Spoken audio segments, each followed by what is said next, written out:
அந்த தசாநாதன் கிட்ட இருந்து 6-8ல ஒரு கிரகம் இருக்குன்னா அது சஷ்டாஷ்டகம்.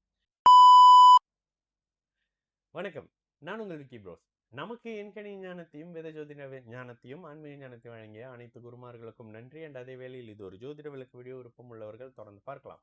நமது Vicky Bros astrology YouTube, TikTok, Facebook, இன்ஸ்டாகிராமை ஃபாலோ பண்ணியிருக்கக்கூடிய அனைத்து தோழிகளுக்கும் நமது நன்றிகள். ஒரு கேள்வி அண்ணே, if 11th house bhukti happens from Lagna, 11th house bhukti happens from Lagna, 11ஆம் இடம், okay, it is தீர்வு for everything, but what if 11th house lot okay 6-8ஆம் அமைப்போடு இருக்கிறாங்க from தசாநாதன், okay, 8th house from தசாநாதன், it also okay, it is also okay. இல்ல என்ன கேக்குறீங்க, லாபாதிபதி 11ஆம் இடம், 11ஆம் இடம் செயல்படும் பொழுது எல்லாவற்றிற்கும் தீர்வு.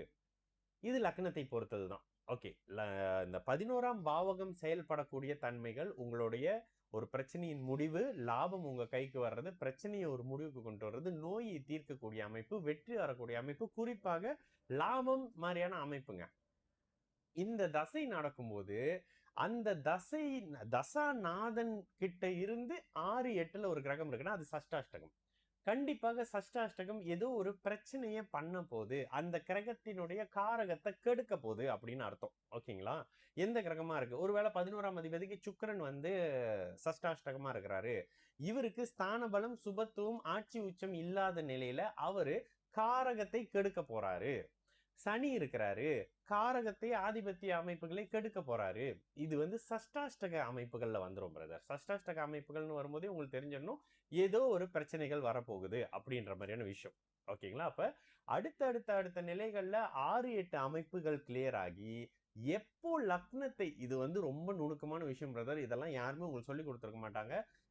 ஜாதகம் சில நேரத்துல சொல்லுவேன், மற்றவங்க ஜாதகத்தை வாங்கி பார்க்கும்போது உங்களுக்கு வேற மாதிரியான சில விஷயங்கள் புரியும், நீங்க கத்துக்காத சில விஷயங்கள் உங்களுக்கு தெரிய வரும். அதுல லக்னத்தோடு தொடர்புல இருக்கக்கூடிய சுபகிரகம் பிரச்சனையை முடிச்சு வைக்கும். எப்படிங்க, லக்னத்தை சுவர் பார்த்தால் லக்னம் சுபத்துவம் அடைகிறது.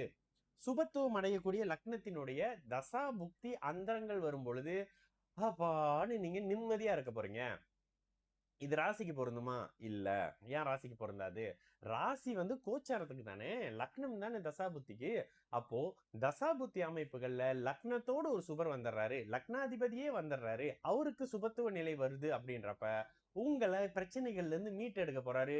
நீங்களும், உங்கள் மனதும், உங்களுடைய உடலும், உங்களுடைய கடனும், பிரச்சனையும், எதிரிகளும் கட்டுக்குள்ள வர போறாங்க, தீர்வை நோக்கி நகர போறீங்கன்னு அர்த்தம் பிரதர்.